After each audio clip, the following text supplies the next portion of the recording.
Bueno, buenas tardes. Mi nombre es Sonia Poveda.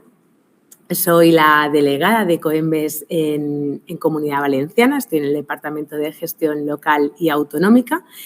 Y bueno, por contar un poquito sobre mi vida yo y mi perfil, soy ingeniera de montes, vengo también de la ingeniería forestal y soy licenciada en medio ambiente. He tocado diferentes ramas de medio ambiente en mi época profesional, ¿no? En toda mi época profesional, desde las energías renovables a también la dirección ambiental de obras, pasando finalmente a lo que son los residuos peligrosos en una empresa, ¿no?, de gestora, tocando tanto el residuo peligroso industrial y no industrial. Y finalmente acabando en Ecoembes a partir de 2017 y desarrollando sobre todo mi función para definir acciones y estrategias con las administraciones públicas para mejorar en lo que es la recogida separada de nuestro flujo, ¿no?, que es el contenedor amarillo y el contenedor azul. Muchas gracias a la Cátedra de Arquitectura de la Universidad de Alicante por habernos invitado y sobre todo por este foro, ¿no?, que habla del pasado al futuro. Y es que necesitamos rediseñar el futuro, ¿no? Necesitamos hacer cambios importantes. ¿Por qué decimos esto de cambios importantes? Porque, bueno, es innegable que tenemos una crisis climática, aunque haya un 0,01, ¿no?, de porcentaje de comunidad, es bastante agresivo para nuestro planeta. Nuestra población sigue creciendo más y nos encontramos en un momento que es muy trascendental para el planeta, ¿no? Además, vivimos comprometiendo a nuestras generaciones futuras y, evidentemente, el cambio climático va a tener consecuencias devastadoras. Nos podemos llegar a encontrar en puntos de no retorno y es lo que nos está pasando porque estamos sobrepasando la capacidad de nuestra Tierra. Entonces, al final dices, ¿y quién lo va a parar? Hombre, pues si no hacemos nada, pues lo parará la propia crisis climática, ¿no? O sea, ¿cuándo? Pues cuando no haya ni agua para todos, ni luz para todos, ni tampoco, pues al final, tomates para todos, ¿no? Entonces, al final nos tenemos que dar cuenta de que los cambios que se van a tener que producir, tanto sociales, económicos, tecnológicos y medioambientales, van a ser profundos y se van a tener que suceder a una velocidad vertiginosa. Es decir, que los necesitamos ya. Cambios que además, ¿qué pasa? Que nos demandan un gran esfuerzo colectivo. Solos no lo podemos lograr. Necesitamos que todos los agentes implicados en todas las cadenas se unan hacia una misma dirección, que es la propia sostenibilidad. Y bueno, ¿por qué? Porque, bueno, evidentemente el modelo que tenemos actualmente no funciona. Habrá que tocar áreas clave para poder luchar contra este cambio y esta crisis climática, ¿no? Áreas como la producción, el consumo, el reciclaje y la propia energía, ¿vale? Pues se posicionan, ¿vale?, para hacer un cambio de modelo. ¿Quién? Todos. Todos tenemos que ir hacia la sostenibilidad. Y la sostenibilidad, pues evidentemente, va de la mano de la economía circular. Al final es una manera, pues la economía circular lo que hace es introducir consideraciones ambientales y sociales aparte de la económica, ¿no? Hay que dejarnos esa economía vieja, ¿no?, casposa, yo creo ya que podemos decirlo, de economía lineal, ¿no?, de todo vale, ¿no?, de usar y tirar, hacia una que nos permite un modelo más racional, reducir, reutilizar y reciclar, ¿no? Son las 3 R's, las básicas. Ahora se han ampliado mucho más las R's, pero la básica es la reducción, la reutilización y el reciclaje, ¿no? Y bueno, pues al final para podernos adaptar, porque ya la crisis climática está y nos tendremos que adaptar, pues tendremos que buscar alternativas que nos acerquen a la circularidad. Y bueno, yo creo que nuestro futuro es sostenible. Es sostenible, o sea, necesitamos un futuro sostenible y para poder cambiar necesitamos innovar. La innovación es básico en nuestra manera en nuestra mente, ¿no?, en poder cambiar, ¿no?, nuestros hábitos, ¿no?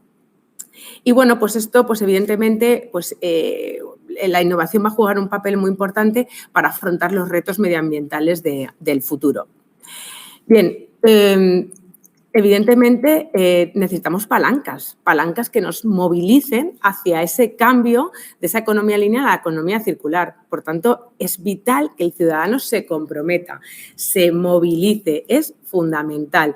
Evidentemente, Europa es una de las regiones, ¿no?, del mundo donde invierte en políticas verdes e intenta, ¿no?, hacerlo lo mejor posible, aunque luego pues, bueno, pues nos lleguemos a la COP, hagamos acuerdos mínimos y luego pues introduzcamos las nucleares como algo limpio, ¿no? Pero sí que es verdad que apuesta por las verdes porque quiere que sus ciudadanos pues, tengan bienestar, o sea, los ciudadanos al final quieren bienestar, quieren seguir viviendo bien y Europa lo sabe y evidentemente pues responde, ¿no?, con otro tipo de herramientas que ahora veremos, ¿no? Evidentemente, si queremos la sociedad más circular pasa por reducir, o sea, por trabajar en la reducción. El primer principio, ¿no?, de la jerarquía es la prevención, para reducir. Tenemos que la media de generación de residuos en la Unión Europea en 2021 está en unos 502 kilogramos por persona año. Si lo pasamos a día, habría que dividirlo, ¿no?, por los días que tenemos. España está por debajo de esta media, ¿vale?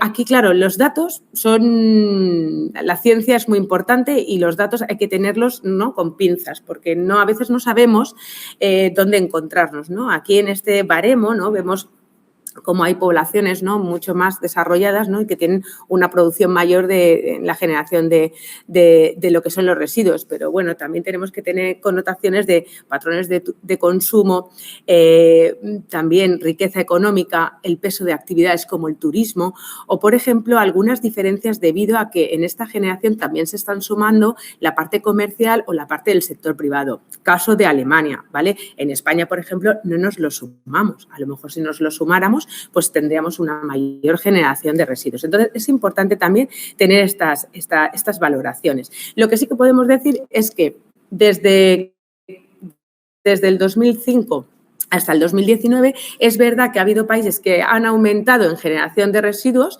países como, por ejemplo, Dinamarca o Alemania, y países que no han crecido, sino que han bajado. En este caso, por ejemplo, España. De toda la generación de los millones, ¿no?, de toneladas de residuos municipales, también hay que entender qué porcentaje tiene cada flujo para poder atacar mejor, ¿no?, de los residuos municipales. Es decir, que aquí tenemos un gran problema porque tenemos que abordar este punto de una manera inmediata. Lo que son los envases domésticos de plástico, metal, brick y papel cartón, pues ocupan un 8%, ¿no?, en peso de lo que son los residuos municipales. Y importantísimo, hablábamos de una sociedad circular para ser una palanca de cambio, pero también tenemos las normativas. La normativa, ¿por qué? Porque si no me obligan, ¿yo por qué tengo que cambiar? Es decir, al final, si no definimos bien cuáles son los límites de producción, de consumo, y esto no viene en un paraguas normativo, pues no se hacen las cosas porque sí, ¿vale? Se tienen que hacer las cosas y, en este caso, siempre basados en cumplir la normativa, ¿vale? En este caso, yo creo que no nos podemos quedar solo en cumplir. Yo creo que deberíamos integrar de una vez por todas todo el tema de la sostenibilidad y la economía circular. ¿Por qué? Porque, bueno, ya hace 20 años, cuando salieron las ISO, ¿no?, la 9000, la 14000, pues pensábamos que generaría un gran cambio y, al final, pues bueno, pues tenemos que valorar si realmente crear un impacto en las empresas y en las organizaciones, ¿no? Porque al final parece ser que da mucha carga documental, las organizaciones pues lo hicieron porque así se podían presentar a los concursos. No se trata de esto. Esta ley y las nuevas normativas se hacen para hacerlo, o sea, para integrar la sostenibilidad en todos los procesos, ¿no? Entonces, bueno, como os decía, la normativa, aquí he puesto los objetivos de la política de la economía circular en Europa y ya en 2018 aquel paquete de directivas ya nos decía que, bueno, pues que había que hacer cosas, ¿no?, para ahora que tenemos la recién Ley 7/2022 de residuos y suelos contaminados, pues poder haber avanzado. Bueno, ya aquí se introducía la recogida selectiva de materia orgánica, que era obligatoria en 2023, es el año que viene. Pues hay muchos municipios que todavía esto no lo tienen ni visto, ¿no? Y dices, ¿cómo puede ser? Cuando había también un plan integral de residuos de la Comunidad Valenciana que ya marcaba la dirección, ¿no? Pues bueno, pues tenemos camino por hacer y mucho si queremos, además, llegar a ese 10% que pone de máximo de vertido de residuos, ¿no? Que es un 10%. Evidentemente, se incorporan recogidas separadas. El textil, antes hemos visto en la parte de porcentajes que el textil es un 6%. Hay que preocuparse, porque el textil nunca había sido residuo, porque siempre se ha reutilizado. Y ahora nos encontramos con un problema, porque además no hay plantas diseñadas para el textil. Y cuando llegan las plantas, pues es un problema de parada de planta, de intentar sacar estos textiles que se quedan en el trommel, ¿no? Entonces, debemos de hacer algo, ¿no? Y en este caso, pues la normativa ya nos marca que hay que hacer una recogida separada, ¿no? Y también otro de los grandes puntos, que es los envases comerciales e industriales, que tenían una legislación propia y ahora les han dicho, oye, que tenéis que tener también una responsabilidad ampliada de productor, que necesitamos medir, que necesitamos saber qué se está produciendo, porque ahora tenemos que llegar a esos objetivos de reciclado y necesitamos saber también qué se está haciendo, qué se ha hecho, pero que necesitamos medición, ¿vale? Indicadores, necesitamos porcentajes que podamos medir y que podamos también compararnos con el resto de países de la Unión Europea, ¿no? Muy importante también que marcaba estas políticas era el contenido de material reciclado en bebidas. El otro día estuve en un edificio público bastante emblemático de Valencia y decían, no, es que esto del material reciclado, pues que no da buena imagen. Bueno, ¿cómo que no da buena imagen? O sea, a ver, al final tenemos que introducir estas materias, o sea, si estamos basándonos en recuperar materiales, porque para nosotros no son residuos, sino son materiales, estos materiales se deben de reintroducir en estas cadenas y además es que su huella de carbono reintroducir es mucho menor que procesos como, por ejemplo, el del vidrio, ¿no? Entonces, pues tenemos que hacer esta valoración, ¿no? Luego, evidentemente, pues estas leyes también esta normativa también incorporaba porcentajes mayores y más ambiciosos en el tema de lo que son los envases y que luego, pues bueno, ha quedado plasmado en la normativa 7/2022, que además son unos objetivos mayores a los que venía indicando la Unión Europea, ¿no? Bueno, el objetivo de las normativas al final es reducir los efectos negativos de la generación y gestión de los residuos, ¿no? Y al final lo que pretende es fomentar la economía circular y, por supuesto, luchar contra. Importante la reutilización, importante la reducción de uso de envases, o sea, pone porcentajes en donde tenemos que reducir el uso de envases. Luego, para buscar otros mecanismos, ¿no? La venta a granel se está poniendo encima de la mesa. El tema de la incorporación de material reciclado, bueno, ya lo tenemos en ley, pues ya por lo menos, pues aunque dé mala imagen, pero ya lo tenemos en una ley y ya podemos, de cierta manera, hacer ya unas obligaciones, ¿no? El registro de productores es importantísimo que haya un registro de productores y que la administración sepa cuántos envases se producen y que ponen en el mercado, ¿no? Y que no solo quede en las declaraciones de los planes de prevención, ¿no? que tienen con nosotros, con Ecoembes. La ampliación de los costes de la RAP también y sobre todo la ecomodulación. Es decir, aquí ya incorpora un término de, oye, que esto es un poco el futuro. Vamos a bonificar a aquellas empresas que lo hacen bien y se penalizarán a las que lo hacen mal, ¿no? Y de hecho la fiscalidad ya en 2023 ya entra con un impuesto al plástico, pero también con un impuesto al vertedero. Seguramente el impuesto al plástico se verá, el impuesto al vertedero lo veremos menos porque es un impuesto que al final recae en las administraciones públicas, veremos lo que van a hacer, porque claro, vienen elecciones y estos siempre generan problemas, ¿no? La fiscalidad al final, no saber bien cómo llevarla a cabo, pues nos puede dar un problema de cara, sobre todo a nivel social, ¿no? Entonces, hay que definirlo bien, hay que dejar las cosas muy claras y hay que informar muy bien al ciudadano. Lo que está claro es que no nos puede costar más llevarlo a un vertedero, es decir, el canon de vertedero no puede ser más me regule esa normativa, ¿no? Que también es importante las empresas juegan un papel muy importante y hay que fomentar, ¿no? La sostenibilidad de ellas, ¿vale? Hacia la sociedad, ¿no? Entonces, la economía circular, pues en Ecoembes pues llevamos más de 20 años trabajando con ella porque, bueno, pues es básico en nuestro modelo, ¿vale?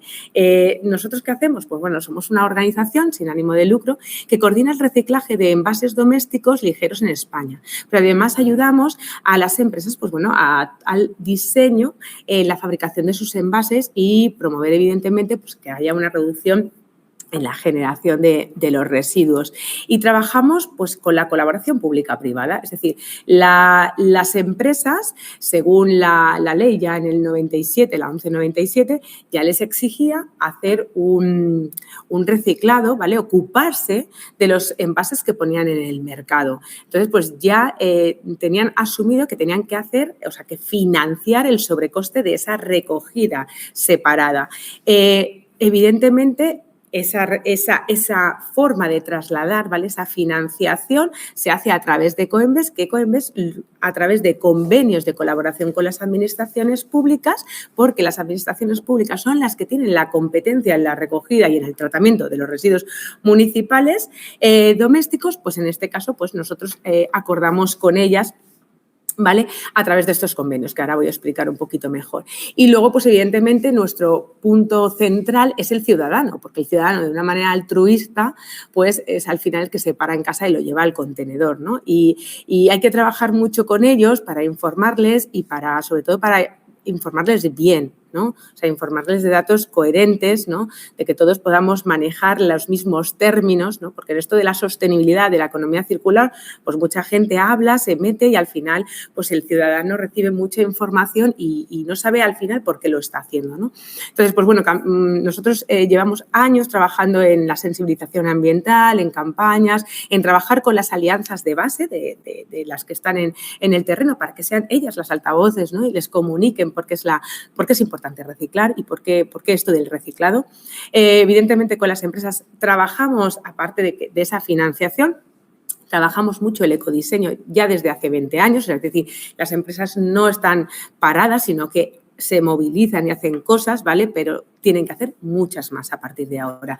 Y, evidentemente, las administraciones, pues bueno, trabajamos con ellas para que mejoren, ¿no? Lo que es todos los canales de aportación y de transporte y tratamiento de los residuos.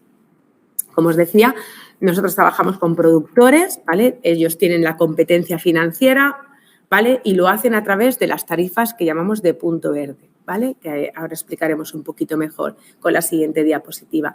Y con los municipios a través de los convenios, ¿vale? Siempre marcados por la colaboración y la eficiencia. Es muy importante que todos los procesos se hagan de manera eficiente y los costes también tienen que realizarse bajo esta forma, ¿no? de enfoque, ¿no? Bajo un enfoque eficiente, ¿vale? Entonces, pues, las empresas, como os decía, financian la recogida que se hace del flujo, ¿no? De contenedores amarillos azules a través de este punto verde. Es decir, responde a los costes de gestión. ¿Y cuáles son esos costes de gestión?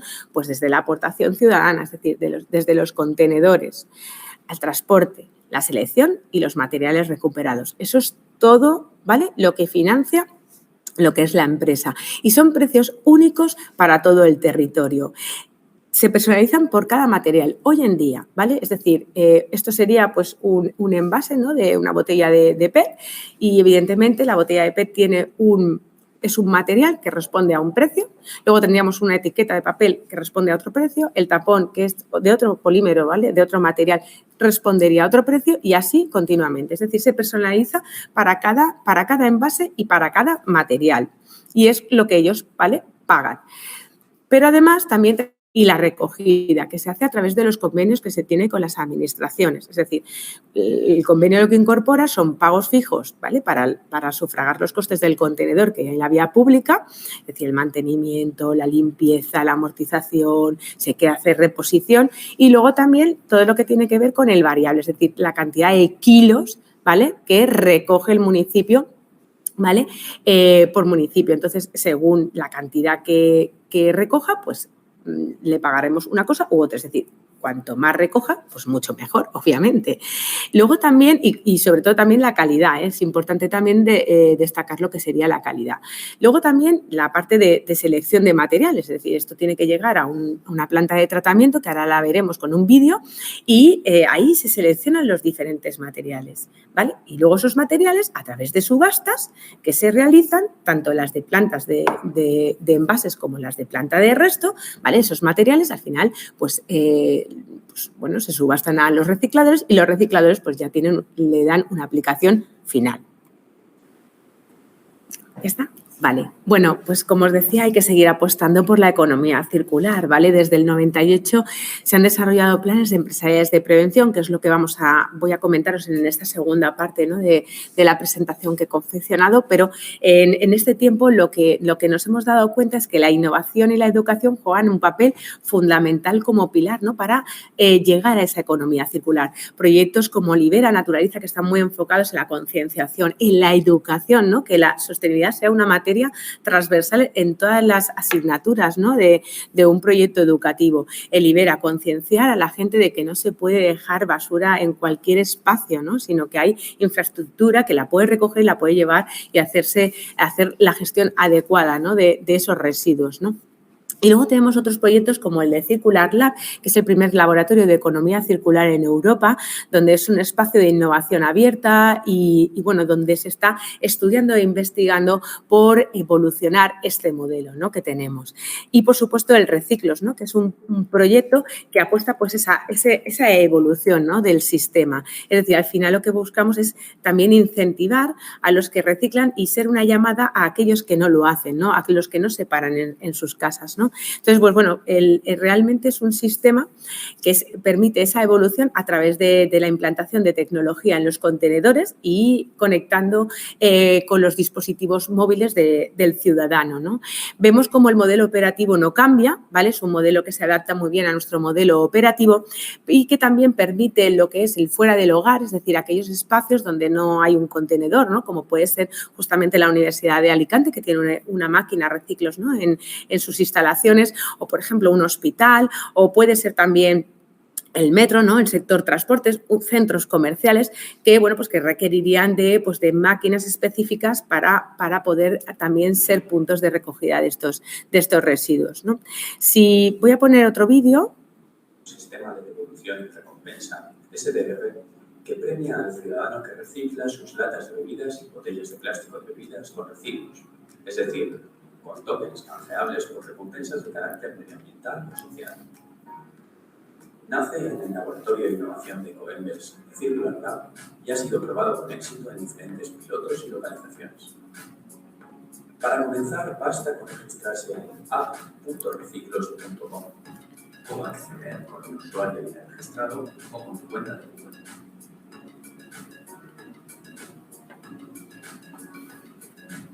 En las máquinas Reciclos, el ciudadano introduce sus latas de bebidas y botellas de plástico de bebidas en la máquina Reciclos. Una vez termina, escanea el código QR que aparece en pantalla.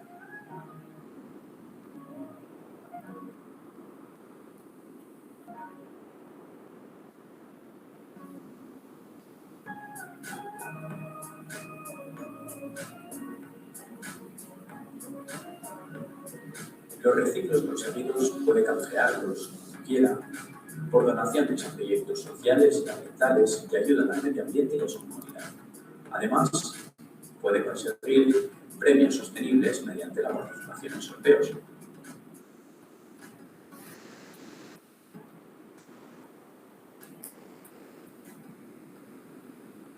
Pues bueno, al final el modelo lo que persigue es evolucionar, ¿no? Y conectar de otra manera también con el ciudadano, viendo que los canales pues, que tenemos actualmente pues, requieren de ese impulso, ¿no? De esa innovación.